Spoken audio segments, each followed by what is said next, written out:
어머, 거지 아니에요? 여기 어떻게 들어온 거야? 경비원이 김순덕을 가로막았다. 그녀의 옷은 때가 타 있었고 머리는 흐트러져 있었다. 손에는 낡은 비닐봉지 하나. 고급 주택가 입구였다. 11월의 찬바람이 그녀의 등을 밀었다. 순덕은 한 발 물러섰다. 경비원의 눈빛이 날카로웠다. 그는 팔짱을 꼈다. 아들 좀 만나러 왔는데요. 아들이요? 누구? 최재수요.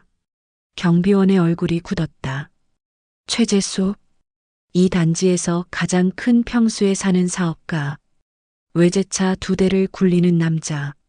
그의 어머니가 저런 모습일 리 없었다. 경비원은 순덕을 다시 한번 훑어봤다. 해진 점퍼, 낡은 운동화, 구겨진 바지. 그는 고개를 저었다. 인터폰을 들었다. 302동 사모님, 현관에 이상한 사람이. 괜찮아요. 제가 직접 나갈게요. 잠시 후 최재수의 아내가 나타났다. 명품 가방을 든 채였다. 하이힐 소리가 경쾌하게 울렸다. 그녀는 순덕을 위아래로 훑었다. 코를 살짝 찡그렸다. 향수 냄새가 진했다. 순덕의 몸에서는 땀 냄새가 났다. 어르신 여기 복지관 아니에요. 구청 가보세요. 저 재수 어머니인데요. 며느리의 눈이 커졌다. 입술이 벌어졌다가 다시 닫혔다. 그녀는 뒤를 돌아봤다. 단지 입구 너머로 사람들이 지나갔다.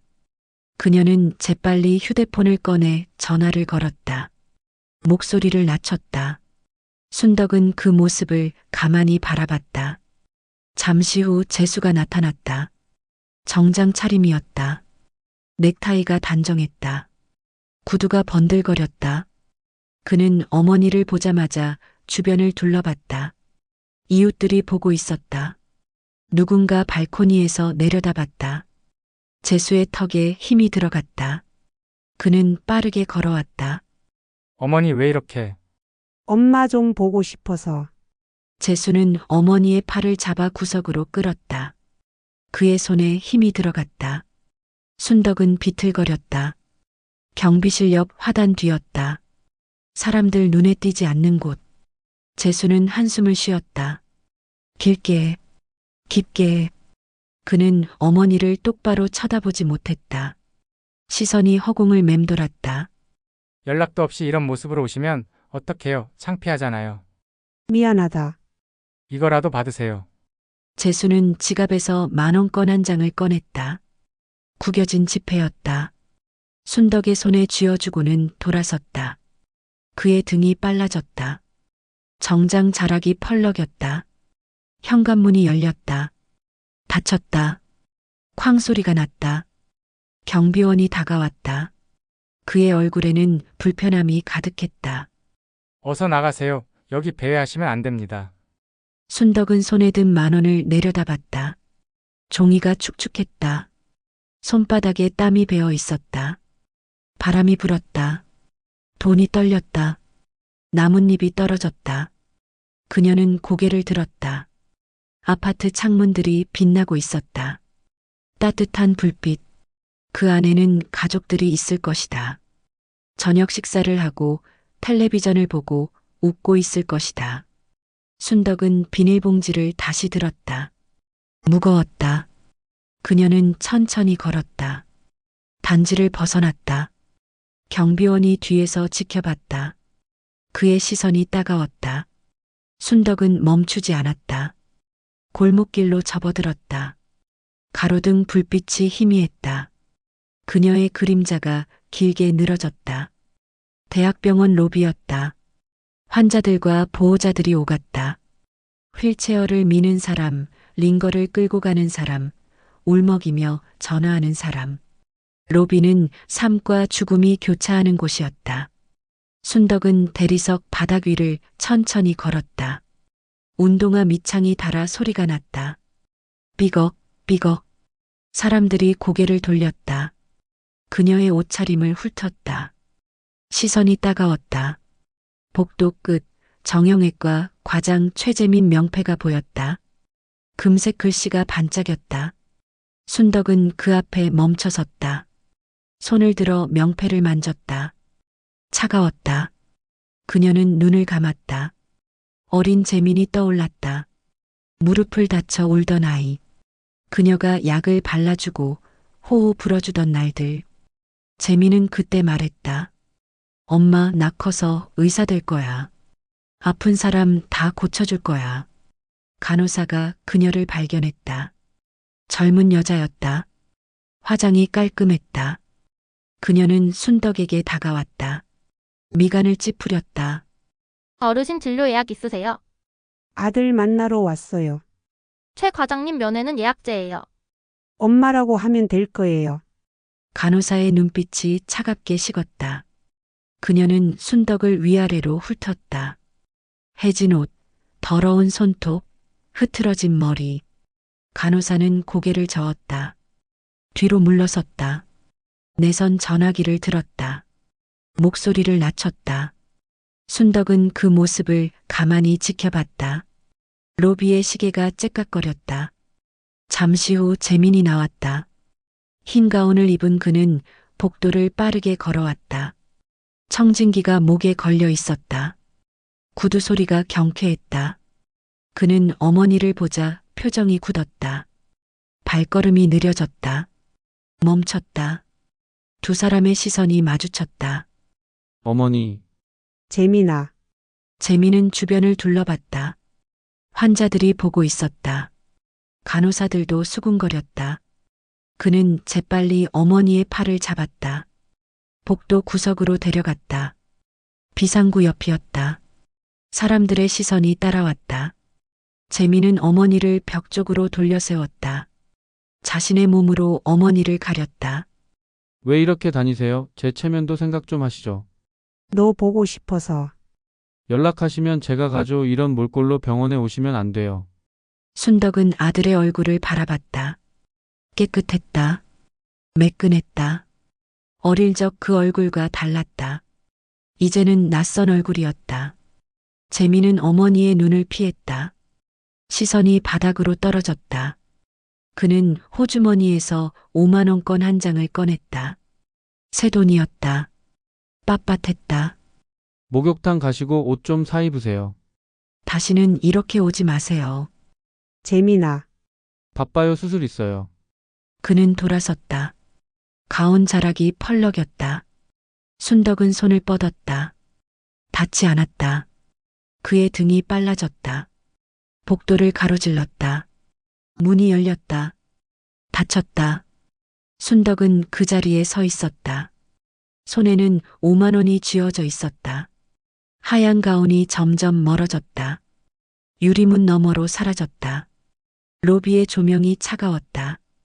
형광등 불빛이 대리석 바닥에 반사되었다. 순덕은 천천히 걸었다. 출구를 향해 자동문이 열렸다. 바깥 공기가 차가웠다. 그녀는 계단에 앉았다. 손에 든 돈을 펼쳤다. 5만 원. 형의 만 원과 합쳐 6만 원. 그녀는 비닐봉지를 열었다. 돈을 넣었다. 봉지를 다시 묶었다. 병원 앞 분수대에서 물이 솟아올랐다. 떨어졌다. 반복되었다. 순덕은 그것을 바라봤다. 해가 기울고 있었다. 그림자가 길어졌다. 사람들이 지나갔다. 아무도 그녀를 보지 않았다. 순덕은 버스 정류장 벤치에 앉았다. 해가 기울고 있었다. 주황빛이 건물 사이로 스며들었다. 손에는 두 아들이 준 돈이 쥐어져 있었다. 6만 원. 종이가 구겨져 있었다. 그녀는 비닐봉지에서 낡은 수첩을 꺼냈다. 표지가 해졌다. 페이지를 넘겼다. 아이들의 생일, 결혼식 날짜가 적혀 있었다. 재수의 결혼식, 재민의 의대 합격, 재은의 고등학교 졸업. 글씨가 흐려져 있었다. 손때가 묻어 있었다. 마지막 장에는 막내 재은의 주소가 적혀 있었다. 연필로 쓴 글씨, 번지수까지 정확했다. 순덕은 수첩을 가슴에 안았다. 한참을 그렇게 앉아 있었다. 버스가 왔다. 사람들이 탔다. 순덕도 일어났다. 계단을 올라 맨 뒤 자리에 앉았다. 버스가 출발했다. 도심을 벗어나 외곽으로 향했다.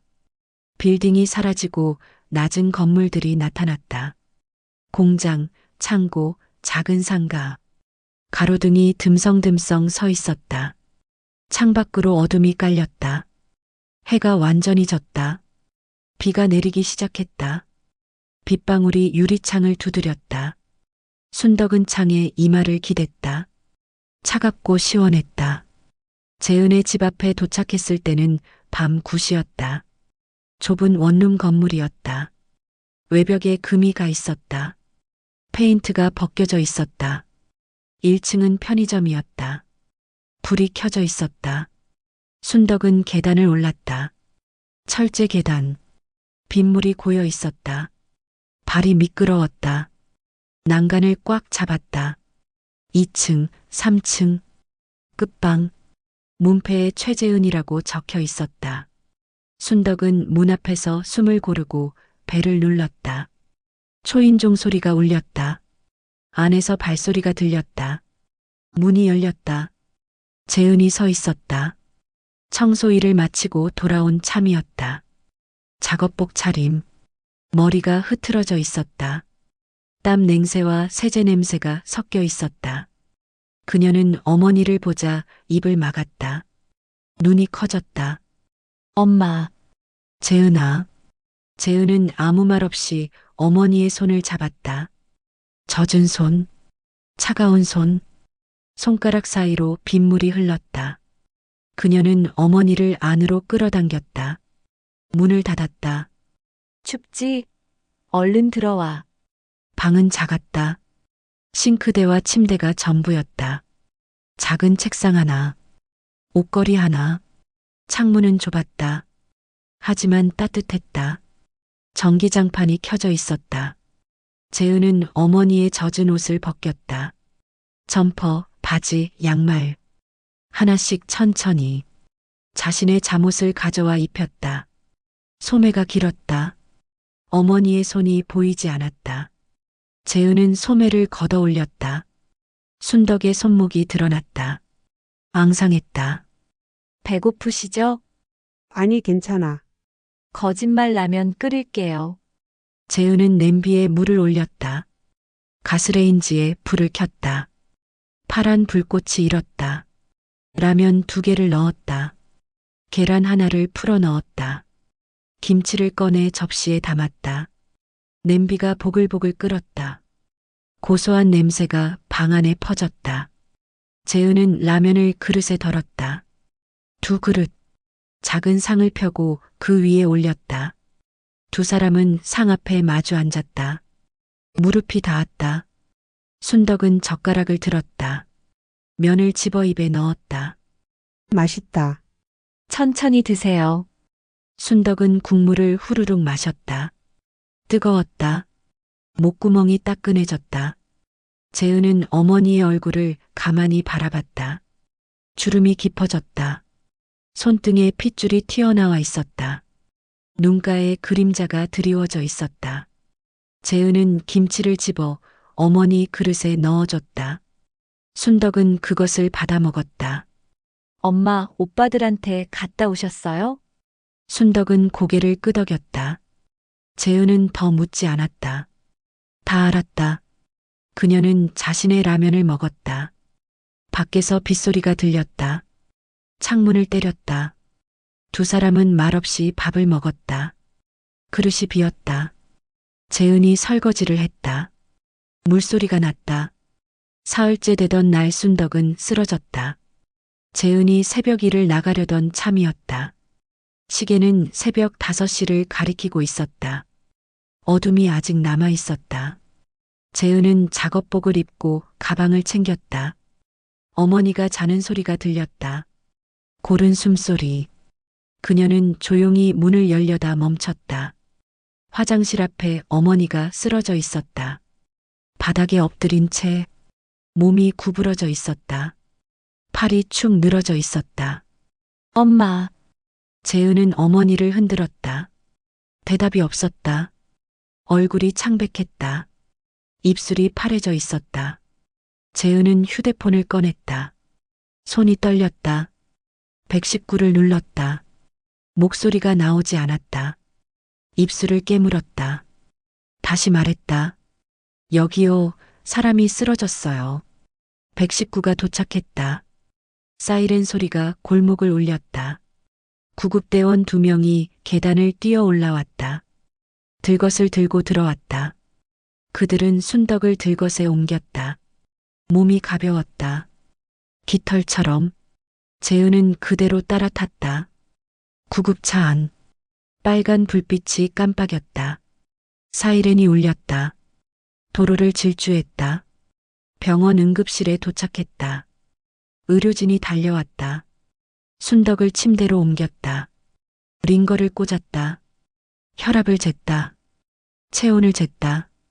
재은은 커튼 밖에 서 있었다. 발이 떨렸다. 무릎에 힘이 빠졌다. 의사가 나왔다. 청진기를 목에 걸고 있었다. 차트를 보며 물었다. 보호자 되시나요? 네, 딸이에요. 저혈압이랑 영양실조예요. 제대로 못 드셨나 봐요. 재은은 고개를 숙였다. 가슴이 무너졌다. 의사는 차트에 뭔가를 적었다. 입원 가능한가요? 네, 일주일 정도 필요합니다. 비용은? 100만 원 정도 예상됩니다. 재은은 잠시 말이 없었다. 통장 잔고가 떠올랐다. 30만 원. 월세 낼 돈. 다음 주 생활비. 머릿속이 복잡했다. 하지만 그녀는 고개를 끄덕였다. 할게요. 병실로 옮겨졌다. 4인실이었다. 다른 환자들이 누워 있었다. 재은은 어머니 침대 옆 의자에 앉았다. 순덕은 여전히 눈을 감고 있었다. 링거가 꽂혀 있었다. 투명한 액체가 한 방울씩 떨어졌다. 재은은 어머니의 손을 잡았다. 차가웠다. 손등을 쓰다듬었다. 핏줄이 푸르게 보였다. 손가락 마디마디에 주름이 가득했다. 문이 열렸다. 간호사가 들어왔다. 서류 몇 장을 들고 있었다. 환자분 귀중품 보관하셔야 해요. 귀중품요? 가방 안에 통장 있던데요. 재은은 고개를 들었다. 어머니의 낡은 비닐봉지가 침대 옆 선반에 놓여 있었다. 그녀는 봉투를 내려 무릎에 올렸다. 천천히 열었다. 안에는 옷가지가 들어 있었다. 낡은 속옷, 양말, 수건. 그 밑에 은행 봉투가 있었다. 누런 봉투, 구겨진 봉투. 재은은 봉투를 꺼냈다. 무게가 느껴졌다. 통장 하나. 표지가 낡았다. 펼쳤다. 첫 장에 어머니의 이름이 적혀 있었다. 김순덕. 다음 장을 넘겼다. 거래 내역이 빼곡했다. 입금, 출금, 이자. 마지막 장. 잔액란. 숫자가 빼곡했다. 1,000만 원이 아니었다. 억 단위였다. 10억? 100억? 재은의 손이 떨렸다. 통장이 흔들렸다. 숫자가 흐려졌다. 다시 봤다. 똑같았다. 100억이 넘는 돈. 어머니의 통장에. 일주일 뒤 순덕은 퇴원했다. 기적처럼 회복된 몸은 여전히 약했지만 마음은 고요했다. 재은은 낮에는 청소 일을, 밤에는 식당에서 서빙을 했다. 어머니의 병원비를 마련하기 위해 쉬지 않았다. 그녀의 손은 거칠고 갈라졌지만 그 손으로 어머니의 죽을 떠먹였다. 두 사람은 매일 아침 작은 식탁에 마주 앉아 밥을 먹었다. 말이 많지 않아도 서로의 마음은 충분히 전해졌다. 그날 저녁 재은이 퇴근 후 밥상을 차리던 순간이었다. TV에서 뉴스 앵커의 목소리가 흘러나왔다. 재계 주요 인사, 고 최동욱 회장의 미망인 김순덕 씨 보유 자산 100억 원 이상으로 확인되며 숨은 자산가로 주목받고 있습니다. 순덕의 옛날 사진이 화면에 떠올랐다. 단정한 한복 차림, 고운 미소. 재은의 손이 멈췄다. 리모컨을 쥔 손끝이 하얗게 질렸다. 그녀는 조용히 어머니를 바라봤다. 순덕은 아무 말 없이 TV를 껐다. 그리고 한마디만 남겼다. 세상은 겉만 보고 판단하지. 다음 날 아침 초인종 소리가 집안을 울렸다. 재은이 문을 열자 정장을 입은 재수가 서 있었다. 한 손에는 화려한 꽃다발, 다른 손에는 과일 바구니가 들려 있었다. 그의 얼굴엔 미소가 있었지만 눈빛엔 계산이 숨어 있었다. 오빠, 어머니 계시냐? 왜요? 뉴스 봤어. 왜 진작 말 안 했어? 재은은 대답하지 않았다. 잠시 후 또 다른 초인종 소리. 이번엔 둘째 재민이었다. 그 역시 말끔한 옷차림에 고개를 숙였다. 어머니 저도 와야 할 것 같아서요. 두 형제는 조심스레 어머니의 방으로 들어섰다. 순덕은 침대에 앉아 있었다. 햇살이 커튼 사이로 들어와 그녀의 흰 머리를 비쳤다. 두 아들은 무릎을 꿇었다. 어머니 죄송해요. 그땐 몰랐어요. 진심이에요. 순덕은 아무 말 없이 그들을 바라보았다. 그들의 눈엔 후회가 가득했지만 그 후회 속에는 아직도 유산의 그림자가 있었다. 그녀는 천천히 숨을 내쉬며 말했다. 돈은 가질 수 있어도 마음은 못 산단다. 그 한마디에 공기가 멈췄다. 두 아들은 고개를 들지 못했다. 순덕의 목소리는 조용하지만 단호했다. 나가라. 어머니, 말 안 들려? 그녀는 더는 그들의 눈을 보지 않았다. 재은이 문을 열었다.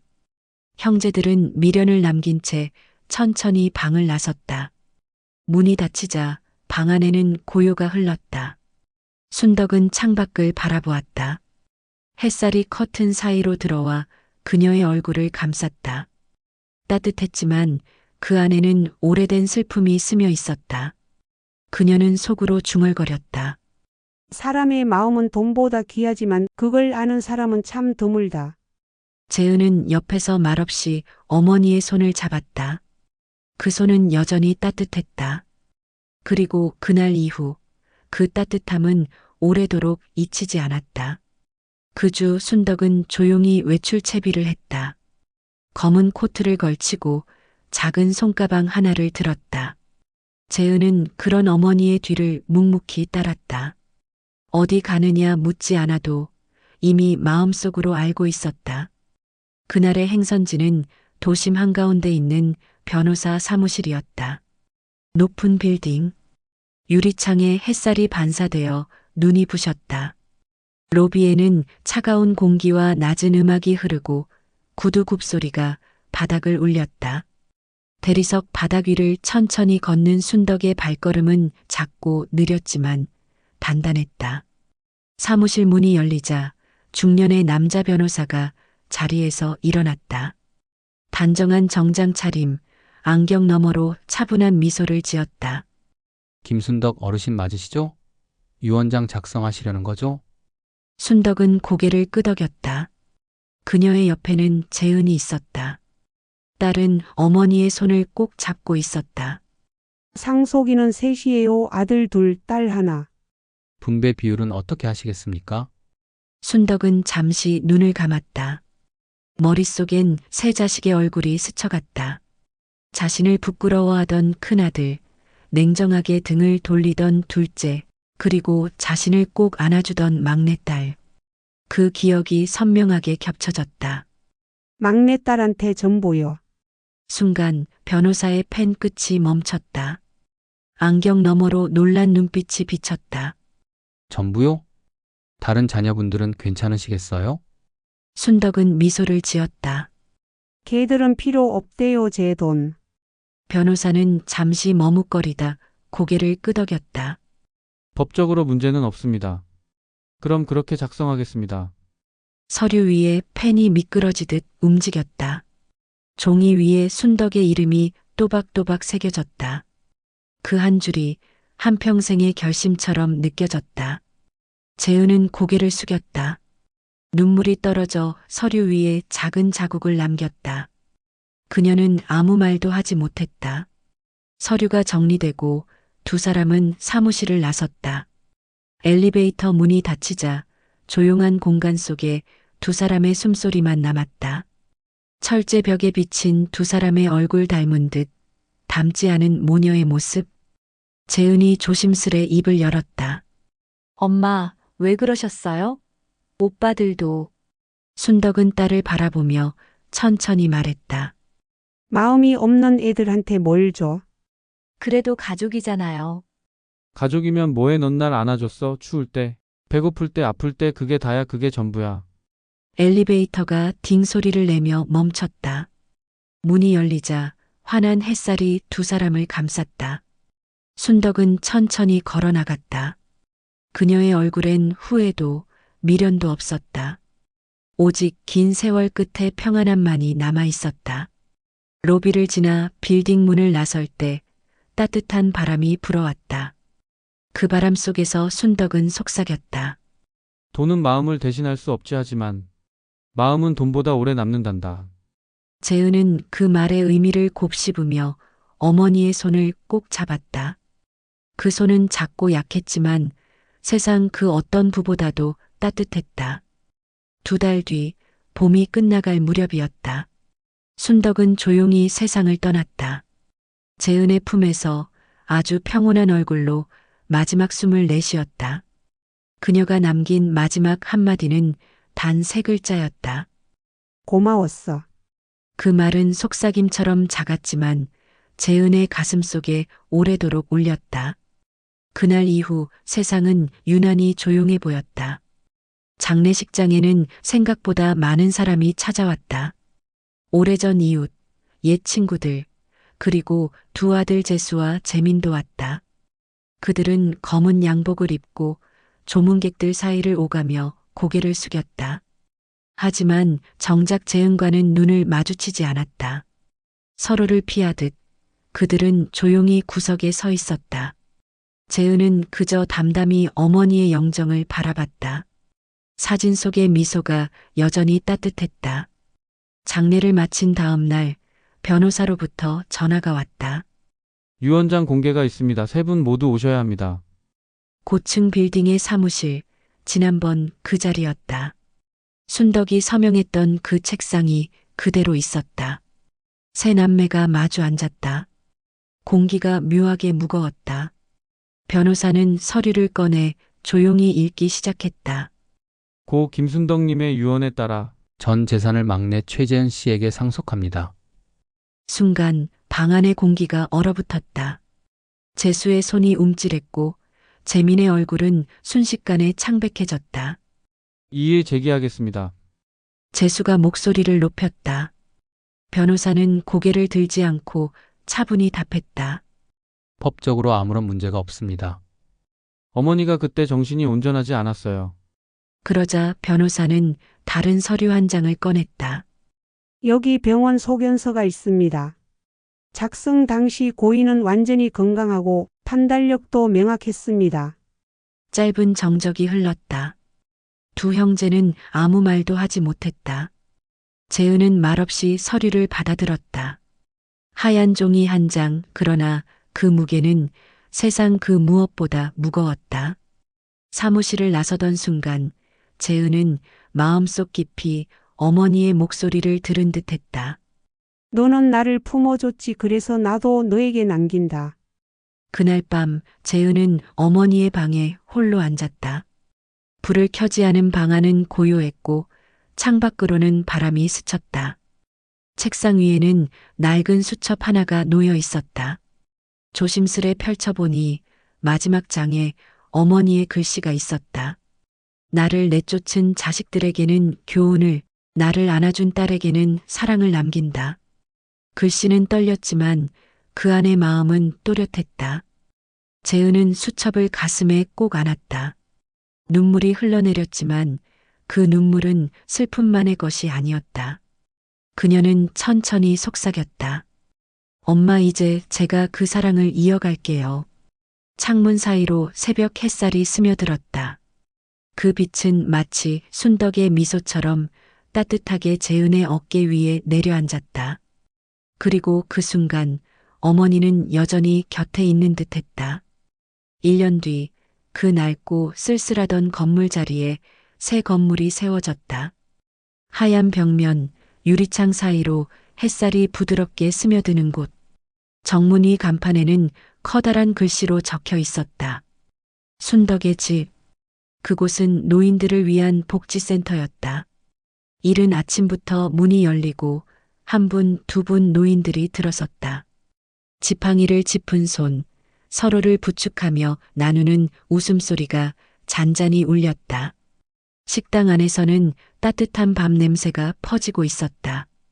김치찌개의 매운 향, 된장국의 구수한 냄새, 그리고 갓 지은 흰 쌀밥의 고소함이 공기를 가득 채웠다.